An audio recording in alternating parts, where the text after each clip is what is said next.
question will come up. I didn't see something, but, Uncle so-and-so, that one.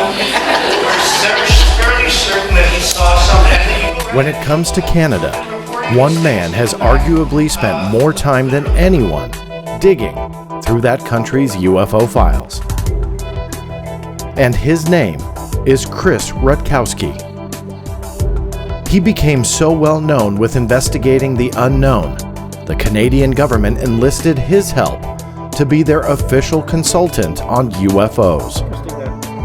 And that's exactly what he did for more than 20 years. We have a continuous record of UFO investigations at one level or another, in some depth or another, right from the dawn of the early beginning of flying saucers to now. And join me as Chris steps into the vault to explore what the current situation is with Canada and UFOs, and what has he discovered in the nearly 5 decades he's been looking into the phenomenon. Stay tuned. You're about to journey inside the Black Vault.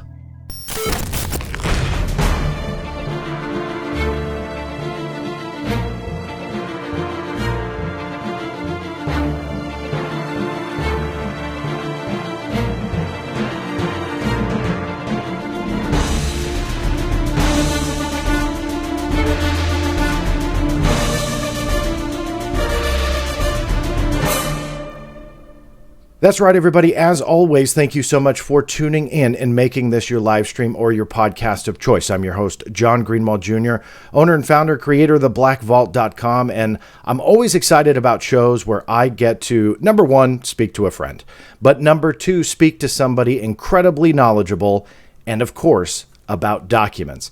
And what we're going to be diving into, we're kind of traveling back to Canada. We've talked about it on this channel a little bit in the past, but now this is the man, in my view, the top researcher from that country, Canada, Chris Rutkowski. Chris, thank you so much for taking some time and joining us today. Glad to be here. It's an honor to have you. Your name comes up, obviously, all the time. Last time I talked about Canada, we talked about you. Last time I've seen documents, we've talked about you. The audience saw it in the introduction, but your newest, Canada's UFOs Declassified, this book is available for ordering now. I highly recommend it. Just got my copy myself, literally just hours ago before the show, as fate would have it. So pretty excited about that. So everybody make sure that you check that out. Chris, you've been on the program before, but if memory serves, I think it was before I even started doing a video broadcast. So I'm just going to treat this like you've never been on the show before. And that way my audience, which has been growing considerably since then, get to know you a little bit. So can I start with you having a little bit of your background and go through about how you got into UFOs and what is it exactly that you do? Sure. I'm a science writer, and I have degrees in astronomy and education. I started into the UFO thing back in the 70s, so yeah, I'm that old. And my mentors actually included both Alan Hynek and Stan Friedman. Met them both in the 70s, and I was absolutely fascinated to listen to them. Back then, I was just starting into university and getting into astronomy, and my astronomy prof was really upset that people were calling in to report UFOs. And he thought the whole thing was nonsense, nothing to worry about. And yet these people were calling, interrupting his research. So I said, I happened to be in his office one day, I said, why don't you just let me take the phone calls for you? My own little desk is right around the corner. And he said, sure. So I ended up taking the calls from people, and I ended up talking with people and listening to their stories. I would travel out to their homes, out to the farmhouses, listen to their stories. And I could explain, of course, most of what they were reporting as stars and planets and planes and whatnot. But there were some cases that were a bit puzzling. And I just sort of shrugged my shoulders and thought, well, I'm not sure what these were. But there had been some flaps and waves going on in Canada in the 70s.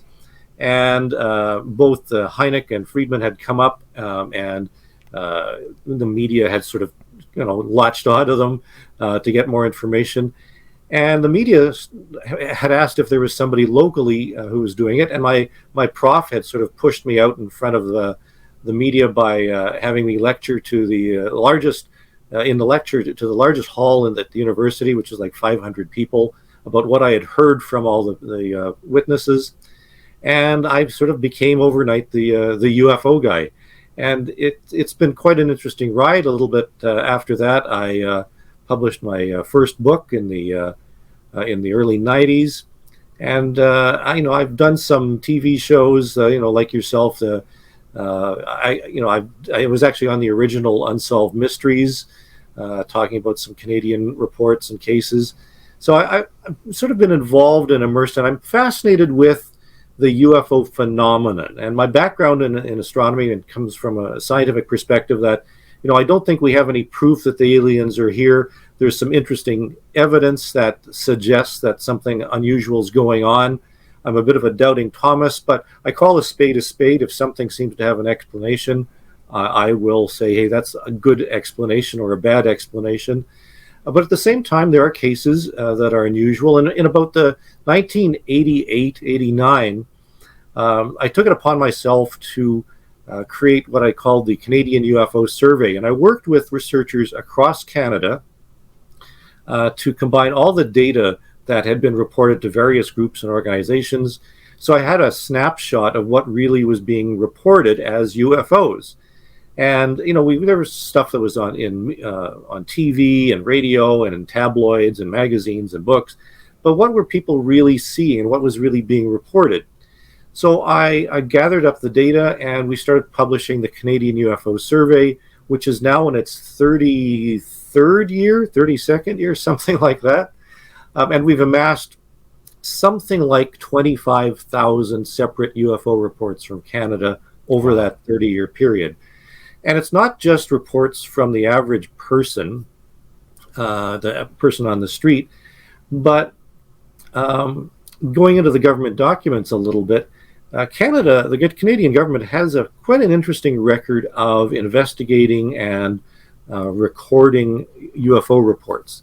Canada actually had two UFO projects itself. Your listeners might know of them, Project Magnet and Project Second Story. They were concurrent with the early Blue Book in the 50s. And in about the 1966-ish period, the Royal Canadian Air Force, which had been the main body that was investigating the UFOs at the time, they had sort of sided with Blue Book and saying that there really isn't anything of defense interest or security interest in the UFOs. So they sort of wanted to shuffle it off onto somebody. So they convinced something called the National Research Council of Canada, which is kind of the equivalent of the Smithsonian, I suppose, a scientific body that was very national. And the National Research Council took on the task of taking the UFO reports, having things reported to them. They were interested primarily in looking for meteorites, and the idea was that a lot of the lights in the sky that were called UFOs were actually meteors, and if you had enough triangulation of points, you could find the meteorites on the ground. That's why they were investigating UFOs. And what's curious is the National Research Council of Canada itself didn't really have a lot of scientists on board. They had some, but Canada's pretty large, just like the United States. They needed an organization or a body that had offices pretty well everywhere. So they actually enlisted the help of the Royal Canadian Mounted Police, because there were detachments right across the country and in many, many towns and cities. And so the Royal Canadian Mounted Police investigated UFO reports from the citizens and also some professionals, and fed them through the National Research Council.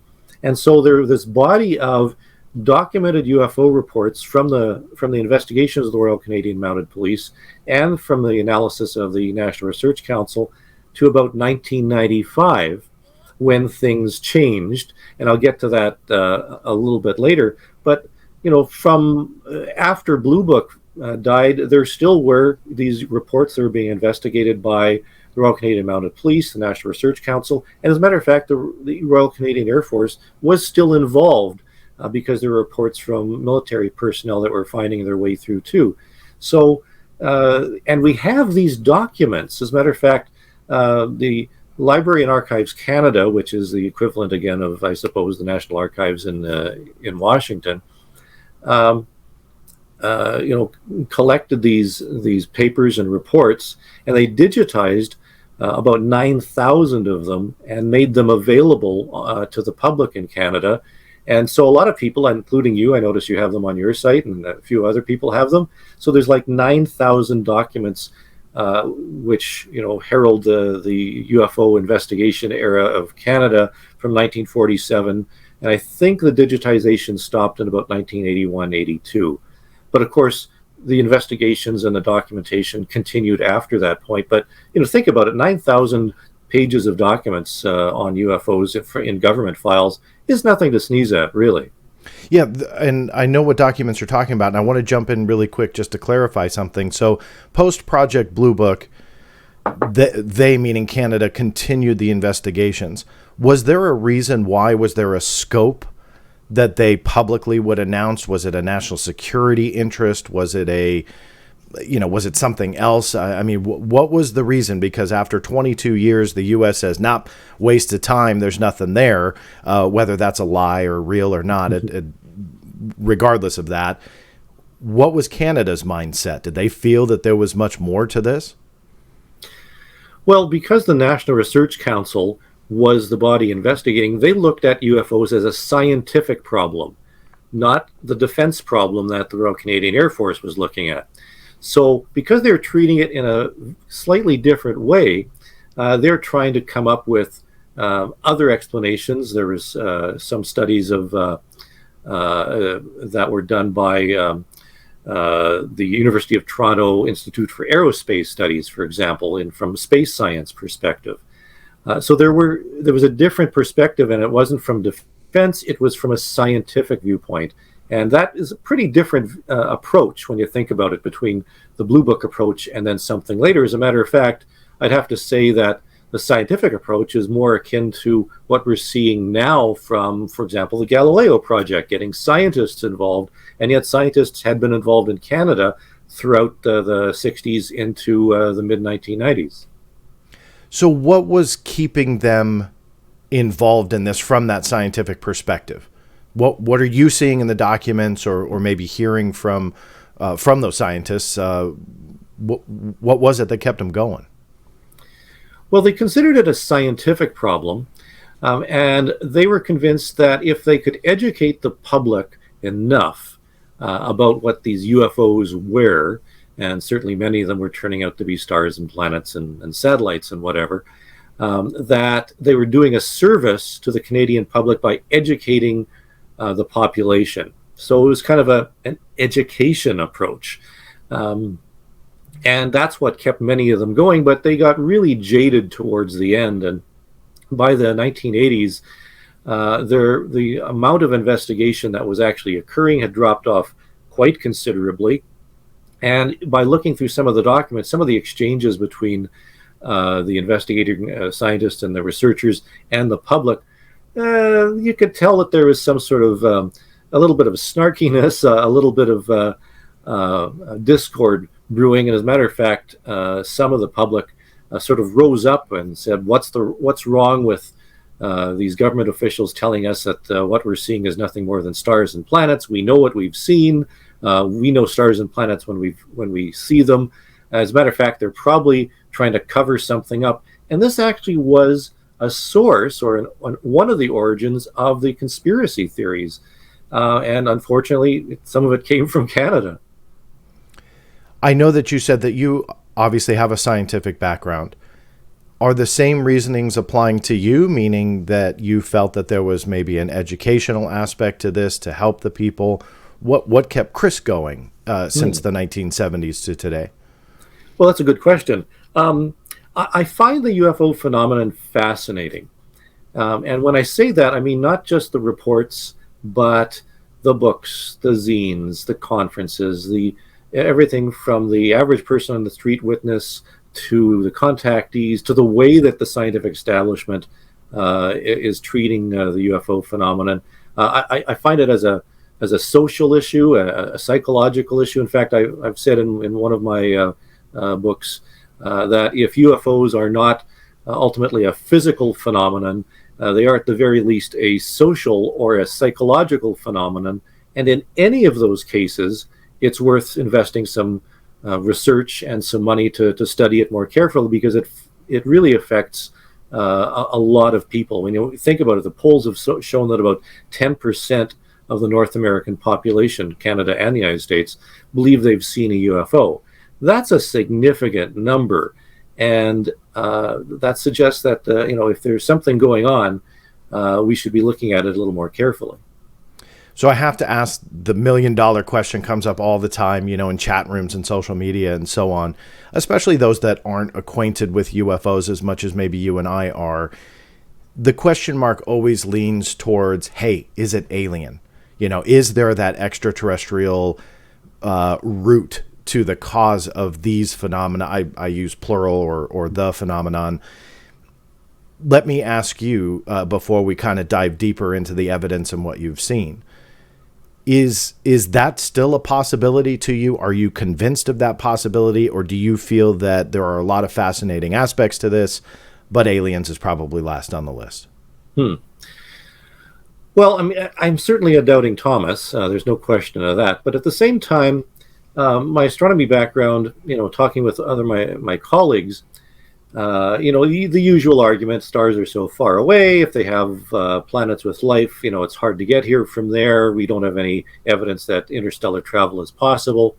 But I side with the group that says yes, but our sun is an average star, and if there is a star that's maybe a little bit older than our sun, let's say, let's be conservative and say 500,000 years to 1,000,000 years, a planet orbiting that star might have a little bit of a jump on us. And perhaps if there's a civilization on that planet, it's not that they will have been able to break the laws of physics, but they might be able to bend them in ways that we can't quite conceive of at this point, and be able to travel between the stars. So it's a possibility.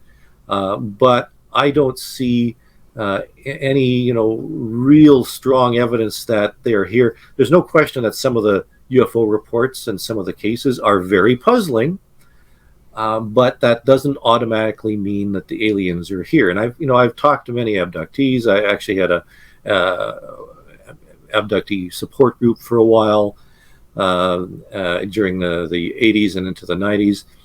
And, I understand. I've sat and listened to many people tell me their stories. I understand the implications. I understand the arguments either way. But I just don't think we have the absolute proof yet to make that quantum leap and say that the aliens are definitely here. But I got to prod you a little bit. Over 40 years, do you know the exact count? I was just kind of rough estimating from the... I don't know when in the 70s, but, we're over 40 years you've been in this field, right? Mm-hmm. Something has to... I mean, I'm curious too, and I totally get that aspect of it. And I'm only at 26 years. I'm approaching 26 years in this and researching it. What would you say is keeping you here that long? I mean, curiosity can only take you so far, or is it truly only that? Well, it's not only curiosity. I'm fascinated by it. I take it as a personal challenge to look at cases that come my way. I'm interested in the statistics. I guess one of the things that keeps me going is that I try to cut through a lot of the nonsense that's out there. When I said at the beginning, I'm a science writer. My day job is actually writing science articles and digesting and simmering down some scientific concepts that might be published in Nature or New Scientist or Scientific American, and making them a little more palatable to the average layperson so that they have a better understanding of science. So I'd like to try and present and liaise with the scientific community that there is something interesting going on with regard to UFOs. I've actually published a number of articles in peer-reviewed journals. That seems to be what what some people are interested in these days. So I've actually already done that. And I've been trying to look at the actual data, and I've been working with individuals such as Jeff Dittman here in Canada, crunching the data to try and find, is there anything really meaty in the UFO phenomenon reports? And there are some interesting cases, as I mentioned. And the Canadian UFO Survey by itself, there's something like, I don't know, 750 to about 1,000 UFO reports in Canada alone every year. And a small percentage of those are unexplained, let's say 1 or 2 or 5%, something like that. But when you're looking at a body of 30 years worth, 25,000 reports, you're looking at a few hundred reports now that are interesting enough to take a closer look at. And some of them are well documented. And what I've found is that when I look into some of the document stuff, the research that's been done and the investigations that have been done previously, there's some meat in there. And, there are some intriguing questions. And so from a scientific standpoint, I want to know what was seen, what was reported, how did the scientific community approach this? And, is there a way to present this material to the greater scientific community so that, they can embrace it and understand it a little bit more? I know the audience kind of perked up when you said peer review. Would you mind giving a brief overview? Is that the survey that you've been talking about that's peer reviewed, or was it another paper or papers? No, I've actually published in peer-reviewed journals, a couple of them, matter of fact. There's a journal called Perceptual and Motor Skills, which is a psychology journal. And I've also had a letter published in a medical journal about UFO experiences. And I've actually published in astronomy journals on the topics related to UFOs, lunar transient phenomena, and things like that. So, I've been trying to look at the UFO phenomenon from a scientific perspective and putting my money where my mouth is, saying, okay, here's scientific community. This is what, you should be taking a look at and studying a little bit more. So let's zero in on that. What should they be looking at? Is this based on documents that you've received from the Canadian government? Some of it is related to Canadian government documents, absolutely. Some new developments, and your viewers and listeners might know that some Canadian politicians have recently come out of the closet, so to speak, with regard to UFOs, have made presentations and stood up in parliamentary committees, the Canadian Parliament version of Congress, and said that we're concerned about UAPs, and that there should be a concerted effort to understand how many UAPs there are, what's the nature of them, and considering what is being done to study them and to approach them from a more rigorous manner. And the Canadian government turns out to actually be taking things seriously. Quite recently, just last year, as a matter of fact, there was a briefing made to the Canadian Defense Minister on what the Canadian government was doing with regard to UFOs. And this actually spun out of what was going on in the United States with regard to the UAP task force. There had been obviously some questions among the Canadian military and politicians about what was going on. And Canadian ministers of defense are kind of like the Secretary of Defense. And they come and go a little bit faster than the secretaries of defense, though. And there was a new one that was just coming into power in 2021. And his staff was asked to give him a briefing on the state of UFO investigations and UFO research in Canada. And I had actually been contacted by the Canadian Forces and the Ministry of Defense for information about this, because I had been keeping track of the UFO phenomena for some time. I had actually been at the National Research Council working with some of the astronomers, so my name had been associated with UFOs. And so they quoted me in this briefing, and I actually had never seen this briefing. until somebody filed an access to information request. And in Canada, they're called access to information. In the United States, they're freedom of information requests. And they had filed for the briefing, and they didn't get the briefing. They got the PowerPoint slides from the briefing.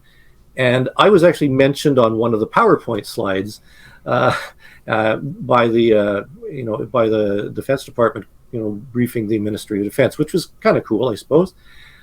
And they talked about how many cases there were, what the history of the investigations had been, and basically what I had told you earlier in this podcast. And that was the status as of June 2021. And since then, some additional politicians have come out. And in Canada, I have to also note that the UAPs are still called UFOs in Canada. As a matter of fact, so labeled correctly is what you're saying. The Canadians are doing the Canadians are very proper. Yeah, this is good. This is what we're doing. In 1995, the National Research Council itself got out of the UFO business because it was going to be a line item in their budget, and they didn't want to see UFO investigations as part of their budget. So they figured, what are we going to do?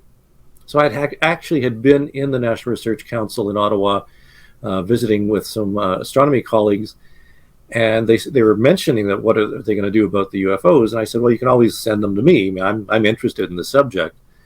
And that was the last I heard of it until about 1999, when I started getting the UFO reports. And these were reports sent to military bases, some from military personnel themselves, some from the general public. And documenting, what people had been seeing. And I included them, as a matter of course, in my Canadian UFO Survey. So since, I began the Canadian UFO Survey, I'd actually been including the National Research Council UFO reports, and then the ones that had been coming to me directly. So we actually have a complete record of UFO reports in Canada from 1947 to now.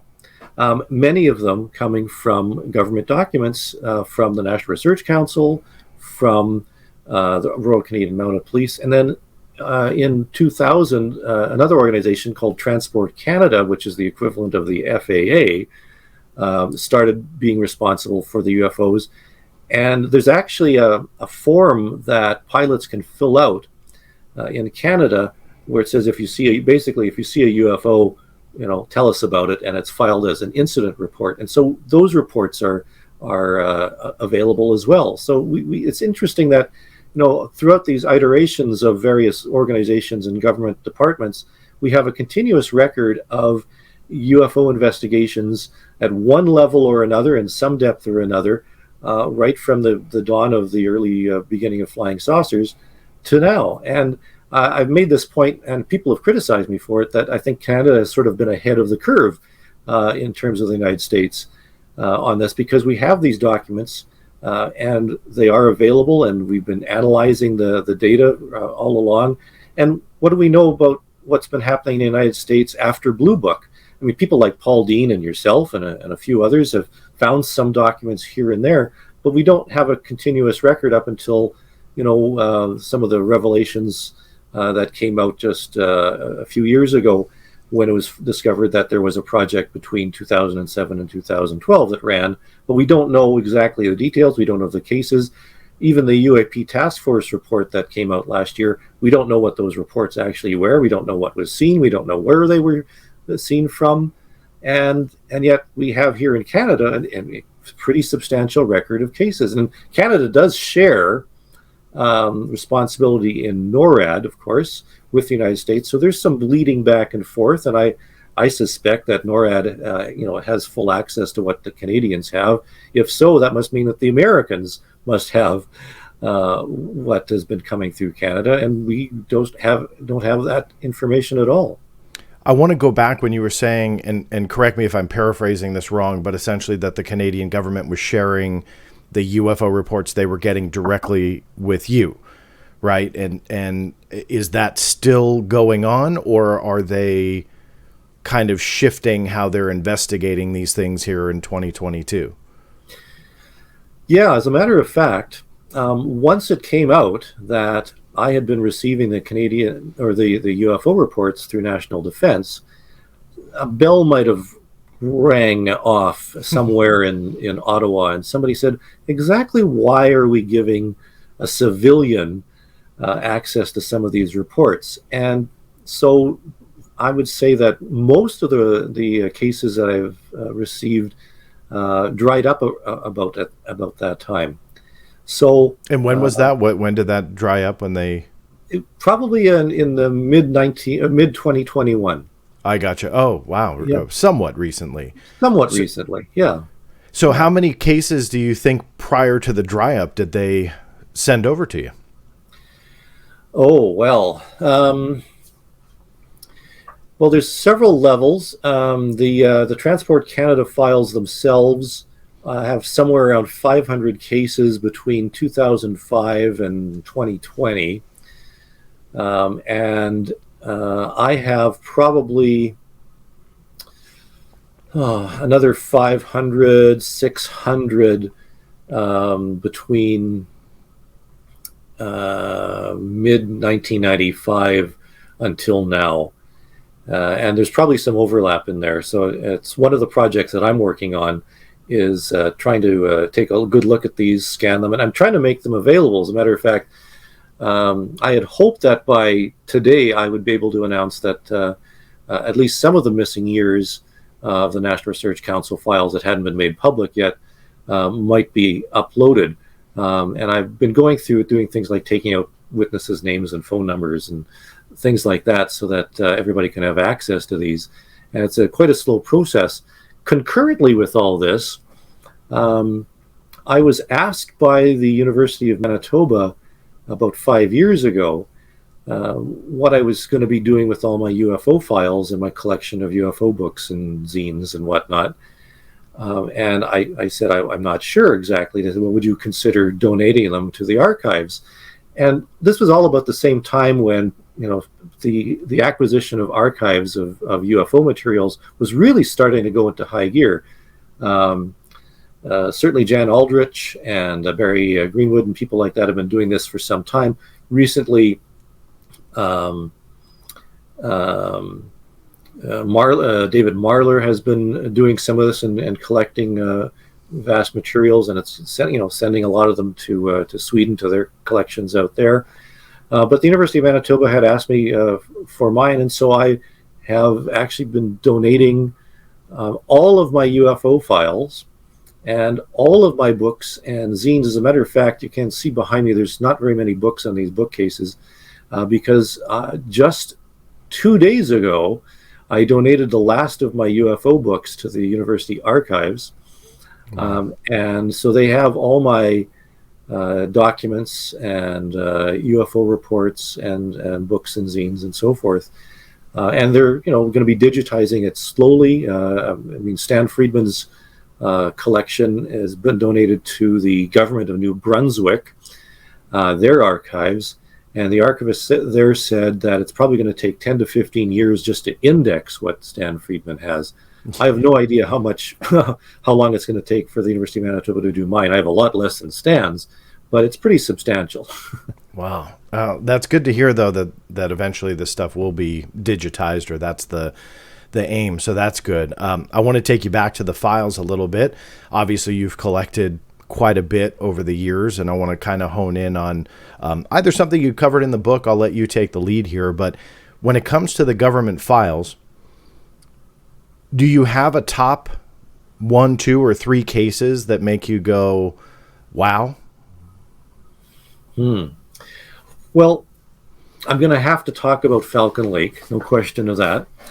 For people who don't know it, you should Google the Falcon Lake UFO report. In 1967, it was actually the reason I was actually on Unsolved Mysteries the first time. They recreated it. And the idea was back in 1967, a fellow was doing some amateur prospecting, was a bit of a rock hound. And he went into the bush, and this was May of 1967. He encountered a Hollywood-style flying saucer, for lack of a better description. It had landed. He touched the side of it. A blast of hot gas came out of the side of it when it took off. Set his clothes on fire, left marks on the ground, the usual, trace case, that type of thing. This fellow was examined. He was at an emergency room in a hospital. The Royal Canadian Mounted Police investigated. The Royal Canadian Air Force investigated. And their investigations amounted to something like 300 or 400 pages that we now have, and we have all those documents, ranging from interrogation of the witness to discussion with where he worked, interviews with the family, analysis. There were site visits out to this place. And what's curious, it has basically all the things you would want in a UFO case. A witness who could talk about what happened. There were materials found at the site. As a matter of fact, radioactivity was found at the site, and the material was analyzed by the Canadian government. The site and the investigation was done by the Canadian military, the Royal Canadian Mounted Police. The documents are available.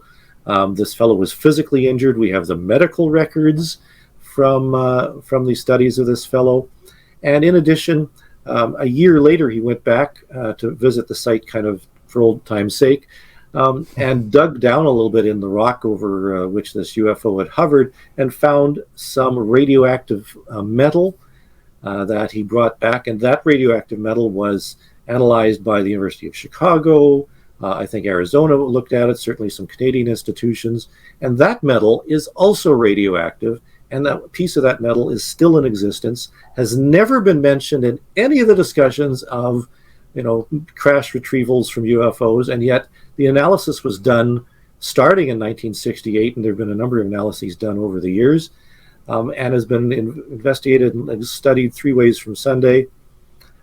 And everybody should know about this case because it has all the details that you would want in a really good UFO case. I'm not very familiar with it, so if you don't mind the potentially ignorant question, when they did the analysis on the material beyond the radioactivity, what was the makeup of was it aluminum? Was it what was it? Did it match up anything? It's a very strange thing. It's almost pure silver. And when I say pure silver, I mean pure silver. People have said, well, there's silver veins and stuff like that in this particular area because it's the Canadian Shield and so forth. No, this wasn't silver ore. This was pure silver that is radioactive. And the site is actually fairly isolated. In fact, the easiest way to get to the site, believe it or not, is by horseback, sort of mini mule train. It's accessible to the public. As a matter of fact, you can take a horseback ride. It's our Canada's mini Roswell. There's some souvenir stands that you can get T-shirts and whatnot, and you can take a horseback ride to the site. But the material is very, very puzzling, and why there would be melted silver, radioactive silver in a crack in a rock, a mile from civilization, I don't know. Now, does the case prove that aliens exist? No. Mm-hmm. Is there evidence that it's a hoax? Well, no, because the fellow never made any money. He wasn't trying to get famous. As a matter of fact, he shunned publicity. And the Royal Canadian Mounted Police and the Royal Canadian Air Force both said in their final reports that they could not explain the case. It's also included, by the way, in the Condon report. But Condon report had a different take on it. They were fairly convinced it was a hoax, simply because, well, what else could it be? That's the easy fallback on anything, I guess. But so there's a difference of opinion between the Canadians and Americans. I have to side with Canada, of course. But it's a very strange case. So those documents, and as I mentioned, there's 300 or 400 pages of these documents. And it's certainly one of the best documented UFO cases. Not just one of the cases that we've looked at over the years. There are many, many others. In fact, in my and I don't mean to interrupt you. I apologize. Sure. But sure. One last question before we do move on to another case. Where's the piece now?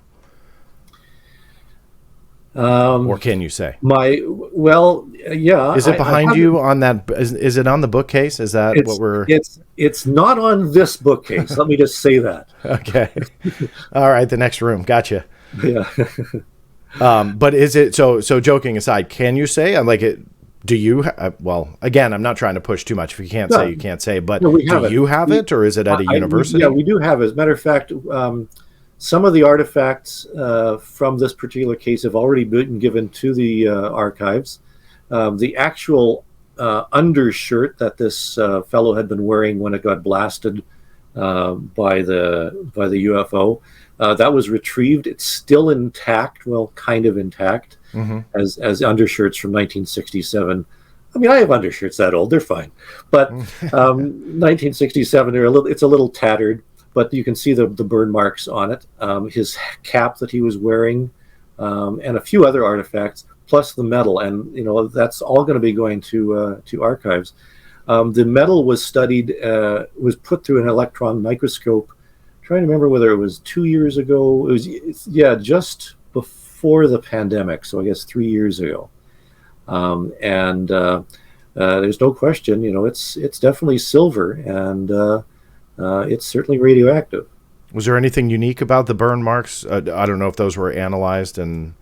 Yeah, the burn marks are quite interesting because on the side of the this craft, there's kind of an exhaust vent, like you would find, with holes in it and whatever.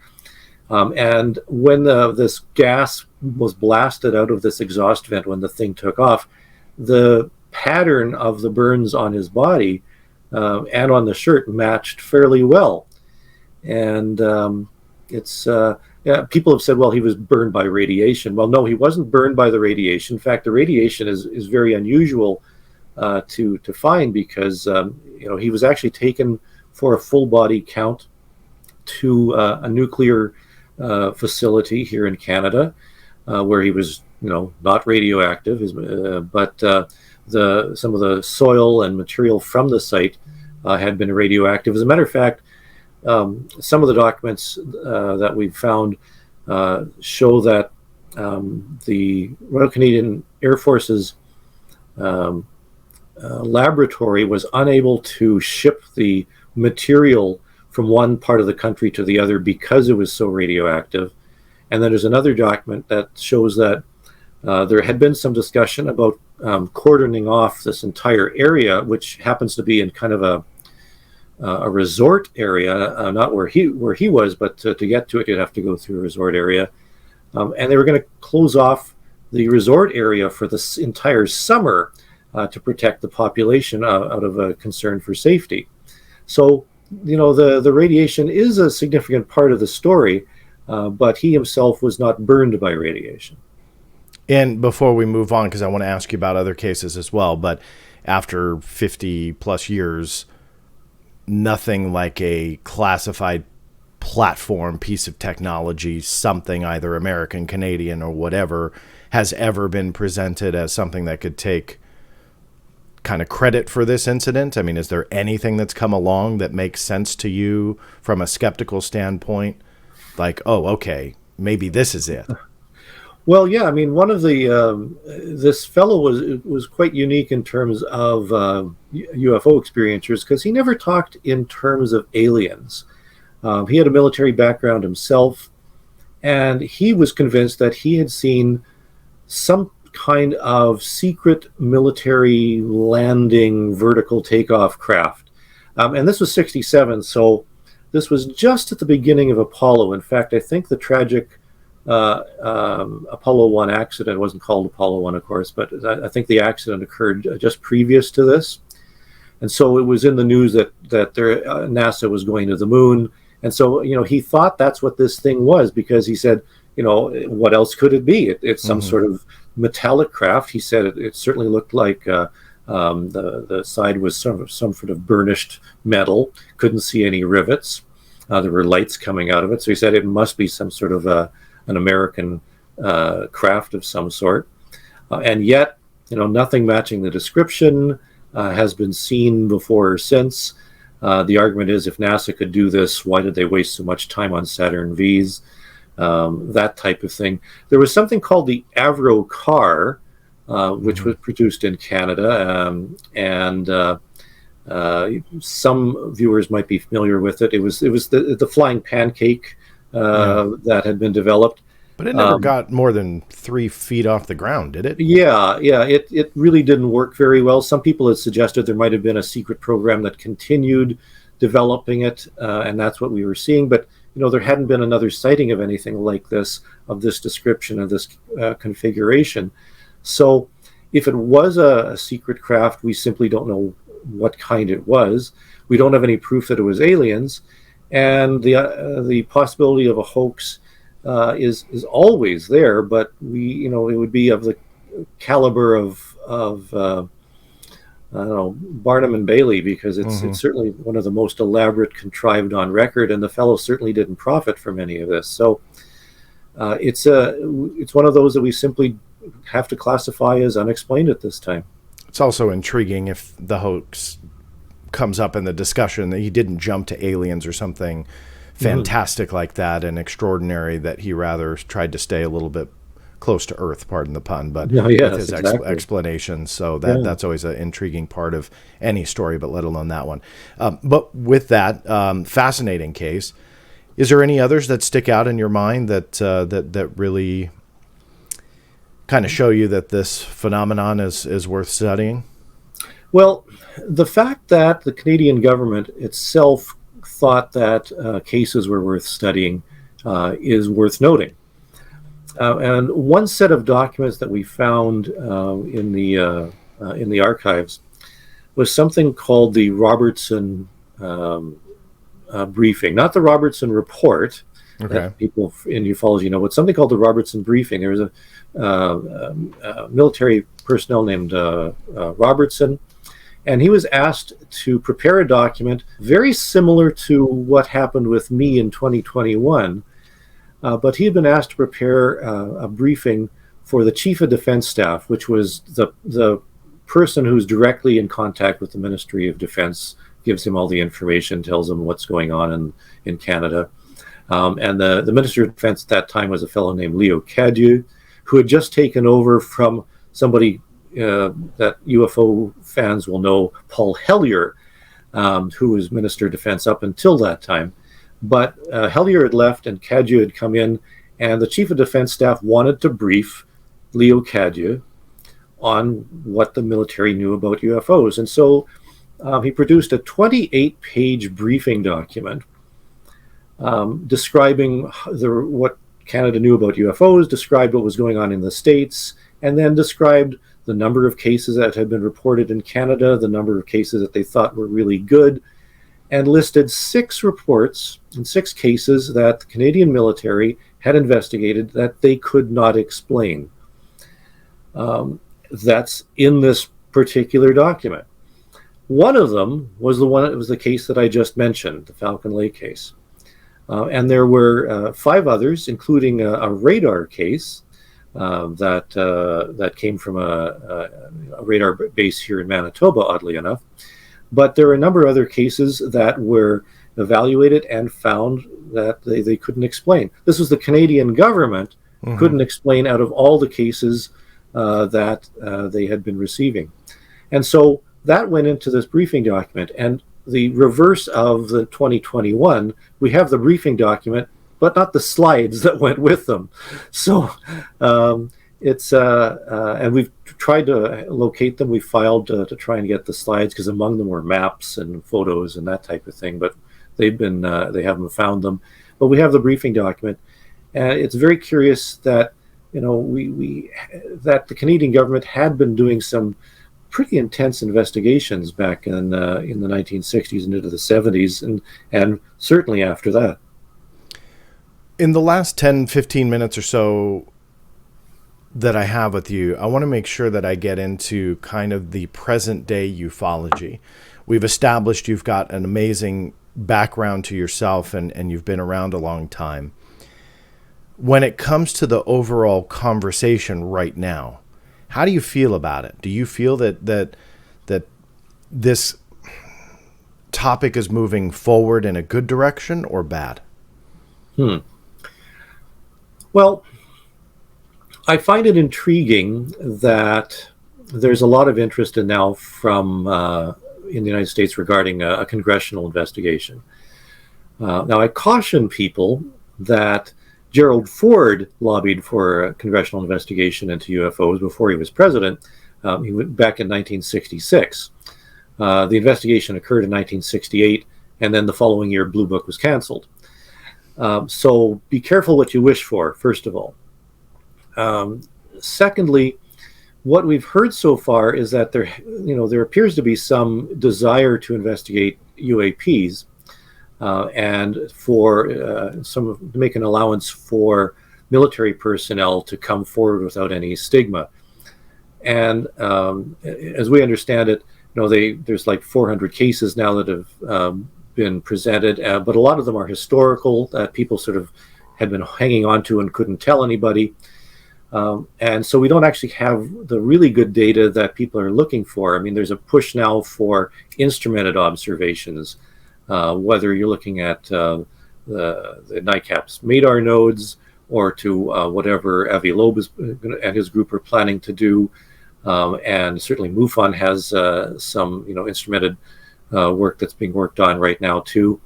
Whether those will actually be in sufficient number to actually allow some instrumented observations of UFOs, I'm not sure. There's certainly all sky cameras that have been going for many, many years throughout North America and around the world, and there have been some odd lights that have been detected on those.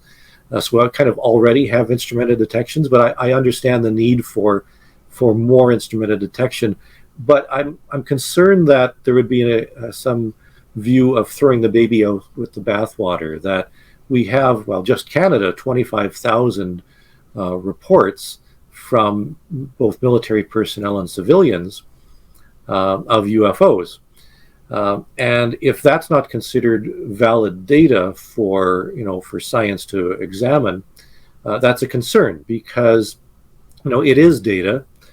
One has to only go back a few years relatively to note that when Sputnik was launched, the United States relied on civilian observers to keep track of when Sputnik was flying overhead, and using amateur radio operators to keep track of its beeping. So civilians played a very important role in that. And certainly with regard to aerospace, with the development of the Pumpkin Seed and other stealth aircraft, civilian aircraft spotters were providing valuable data with regard to how these aircraft are flying. And the civilians play a very important part in the nature of observations of unusual objects in our airspace. In the case of Transport Canada, and I've made the case a number of times, that they're asking pilots to report UFOs.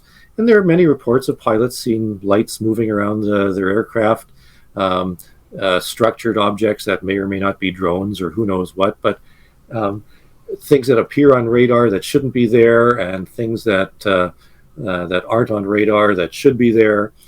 And whether the traffic collision avoidance systems are going off when there's nothing around. Does that mean that there's some problem with the technology, or is there a problem with the pilots?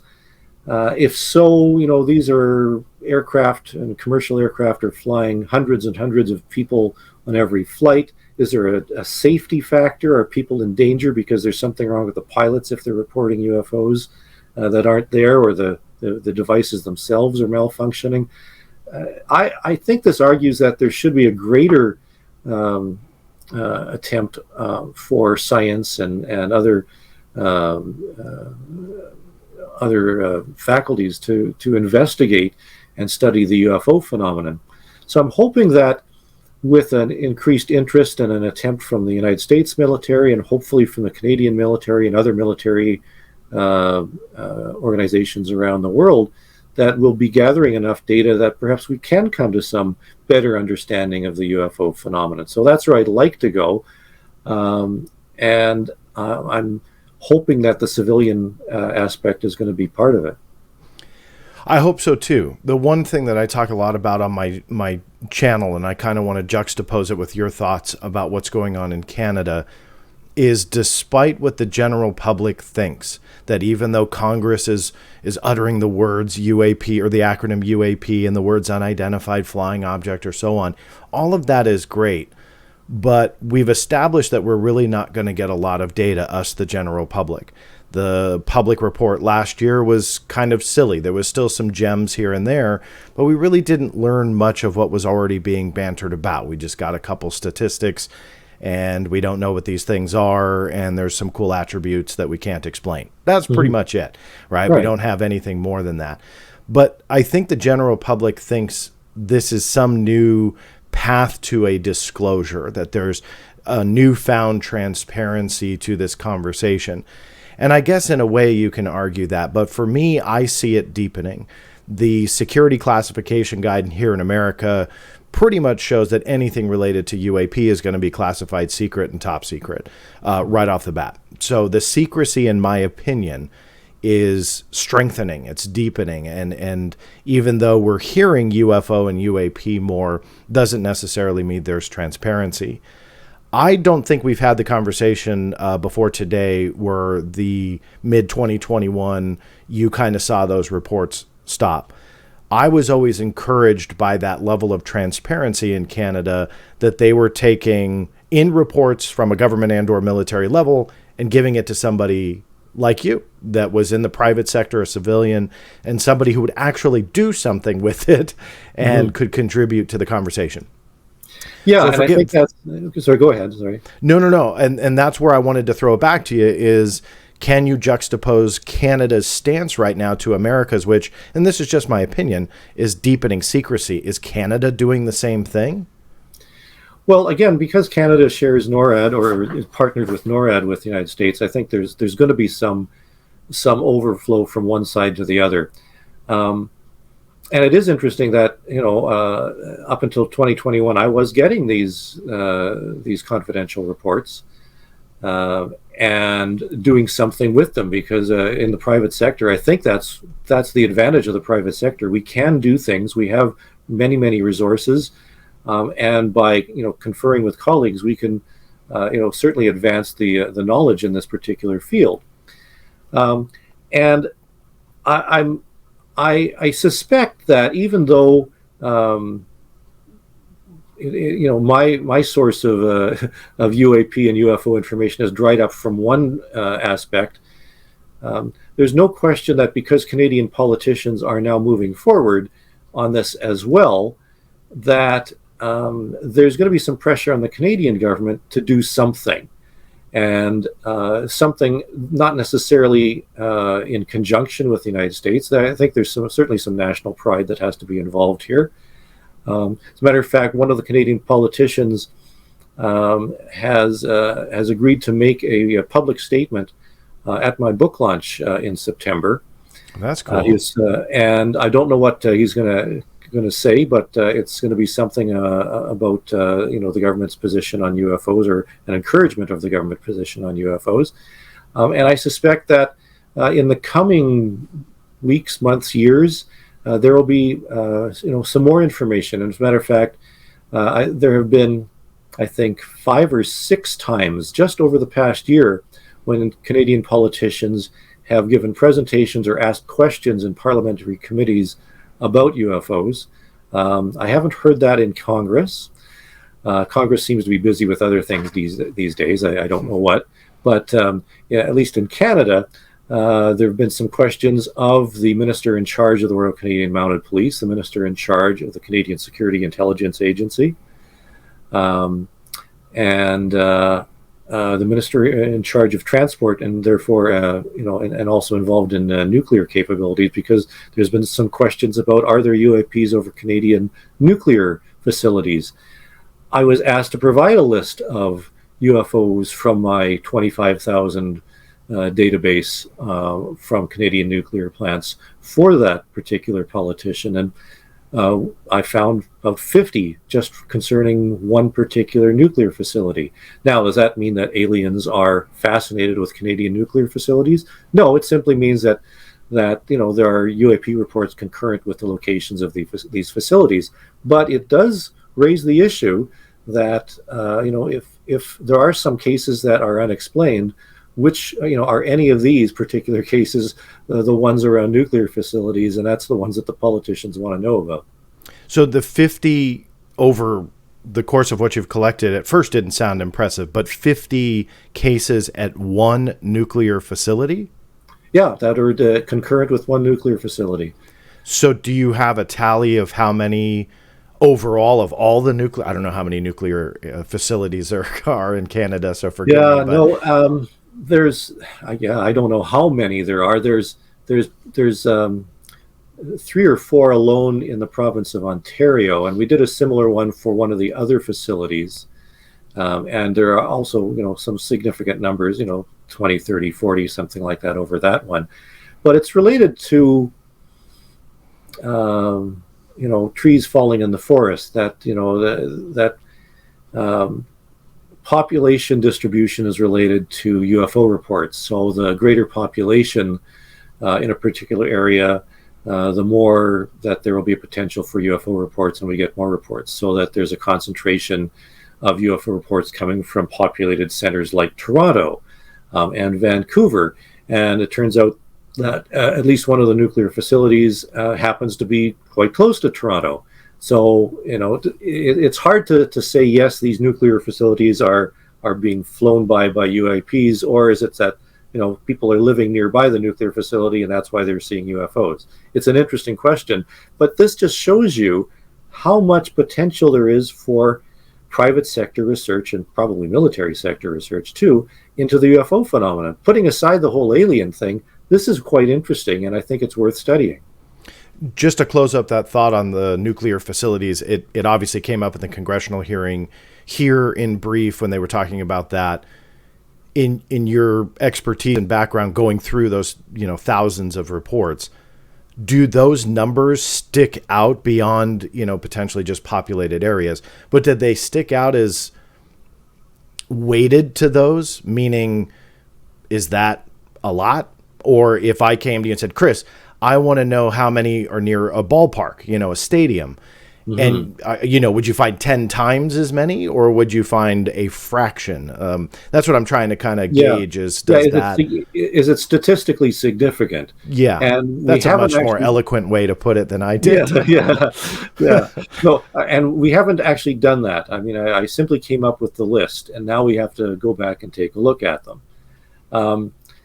But I caution people, when people say that there's in fact, there's a photo that was published on a Facebook page just the other day of that said that there's this UFO is hovering over this nuclear facility, and what the object turned out to be the planet Saturn, photographed, and it just happened to be that it was over the direction of the nuclear facility from the witness.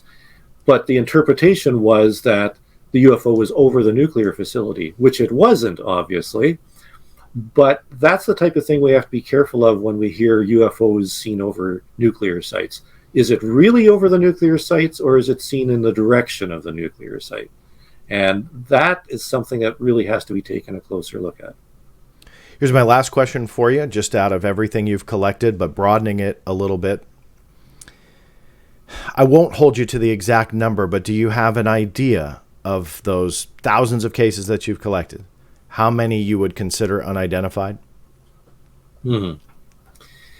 Out of the 25,000 in the Canadian UFO Survey, and I'll just add, that's just from 1989 till now. I also have a body of files from previous to that. But just from the 25,000, if we're looking at, and I think we calculated, let's use 1% as a value. You're looking at 250 cases over 30 years that are, relatively high quality. Perhaps the witnesses were police or pilots. And there has been some, additional documentation. Perhaps this is a file from the National Research Council or from national defense or something like that, or was investigated by myself or one of the many colleagues that are UFO investigators in Canada that do a pretty decent job. So, 250 cases, that's still enough to work with.